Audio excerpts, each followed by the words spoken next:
Okay, hello, my lovely pumpkin pies. Today we're going to be talking about the protest and change.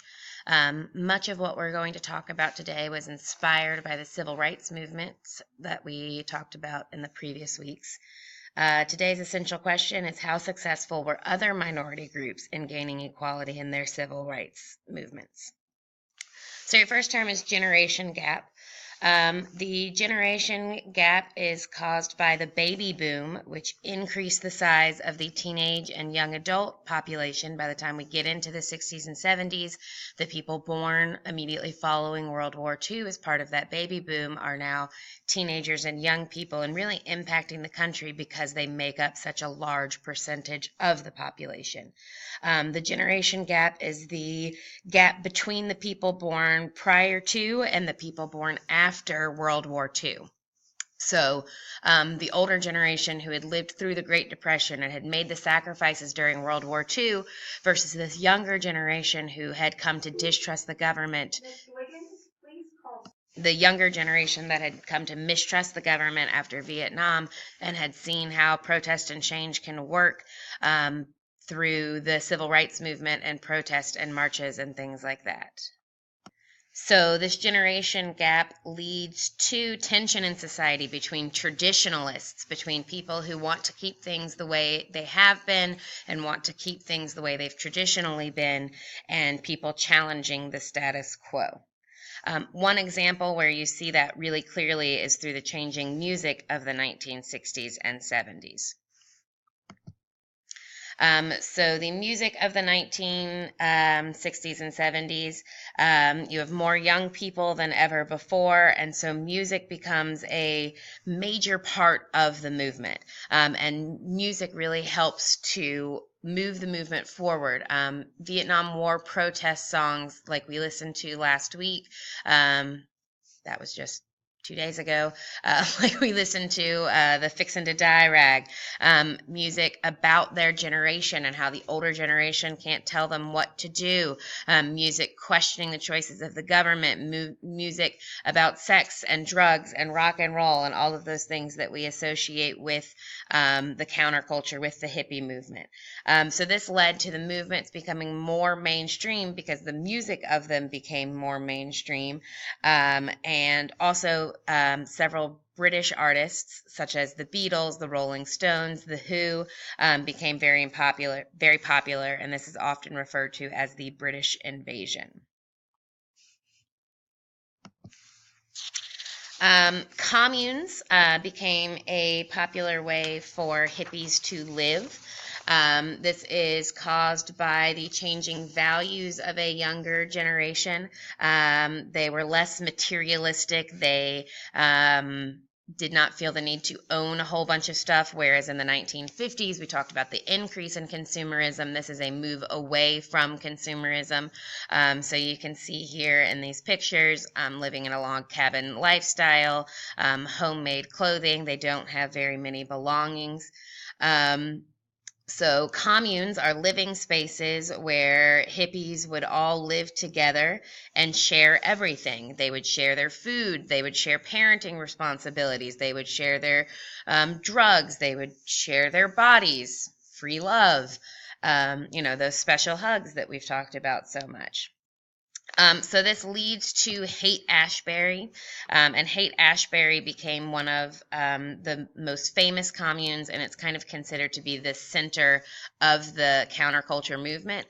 And it is in San Francisco, and that was kind of what everyone really associated with this movement. Hippies were a very spiritual group.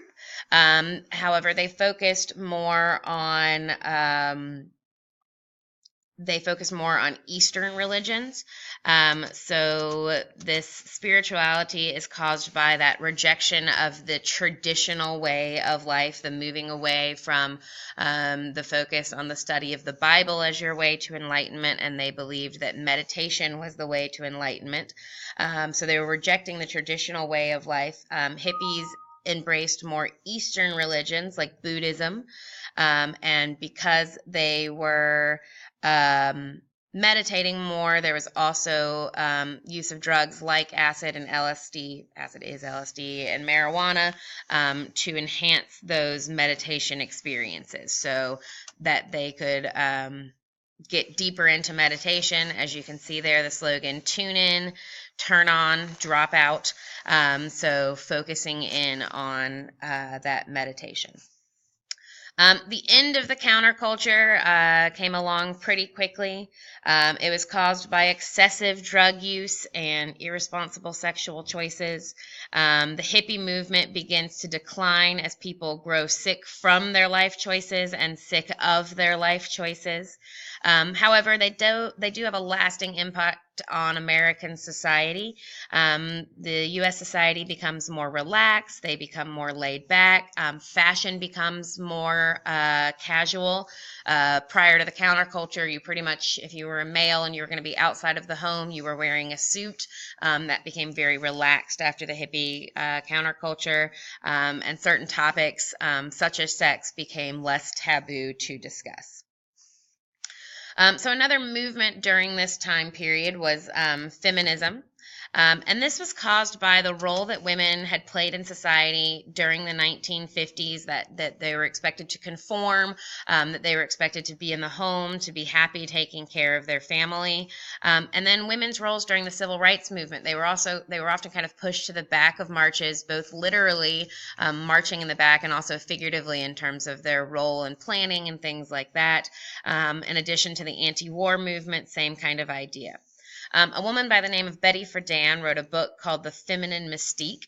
And The Feminine Mystique, she talks about that women should feel free to make the choices that make them happy. And if that's staying at home, that's great. But if it's going out and getting a job or becoming a politician or whatever it is that makes them happy, women should feel free to explore those things. Feminism is the belief and movement about achieving equality for women in society, and this leads to a larger women's movement. So the women's movement was caused by feminism. And the civil rights movement. And so women saw the successes that blacks had during the civil rights movement in achieving their goals, and they wanted to achieve the same goals. So the feminism, Betty Friedan's belief, Betty Friedan's book, and then the successes of the civil rights movement leads to an attempt to get legal equality for women in society. So people like Gloria Steinem, she created a magazine called Miss Magazine. And it was very similar to the Crisis that we talked about with the NAACP, but it was a magazine for women to talk about the problems they were having in society. So over here, you can see this kind of representation of a woman trying to do all of these things in her life, and the struggle that women were having in society at the time. Also, organizations like NOW, this over here is a NOW protest, and again, inspiration from the civil rights movement. NOW is the National Organization of Women, but it had very similar goals to the NAACP, but for women's rights. This led to the attempted passage of the Equal Rights Amendment. And the goal of the Equal Rights Amendment, as you can see right here, is equality of rights under the law shall not be denied or abridged by the United States or by any state on account of sex. So they wanted a special amendment that would protect women from discrimination. It failed to pass. It failed to be ratified. And part of that was due to Phyllis Schlafly's Stop ERA movement. So Phyllis Schlafly was against the Equal Rights Amendment. She was a traditionalist. She believed that the ERA would take rights away from women. She believed that it would lead to men not supporting their wives, to increase divorce rates, to women being able to be drafted into the military. And remember, this is all happening during Vietnam. So that was a real concern. And so the Equal Rights Amendment never got passed or ratified into the Constitution. Another group inspired by the civil rights movement were Latinos. So again, caused by the successes of the civil rights movement and the mistreatment of migrant farm workers in America, as well as Latinos everywhere in America were mistreated. The Latino civil rights movement is a movement led by Cesar Chavez and the United Farm Workers. And their goal was to achieve better working conditions and to achieve better pay. And one of the ways that they did this was through the grape boycott. So you can see here this young man holding a sign saying support Cesar Chavez and the international boycott, don't buy grapes. And so the grape boycott helped to create reform for working conditions for migrant farm workers. The Latino rights movement also led to more representation of Latinos in the government at all levels. Another group inspired would be the Native Americans.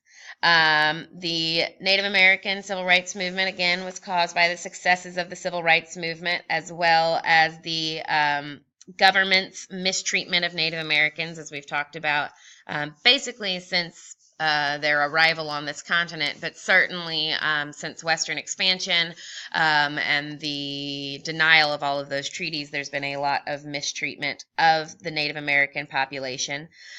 AIM is the American Indian Movement. Their goal was to force America to honor past treaties and acknowledge their mistreatment of the Native people. AIM functioned a little bit differently than the other civil rights movements.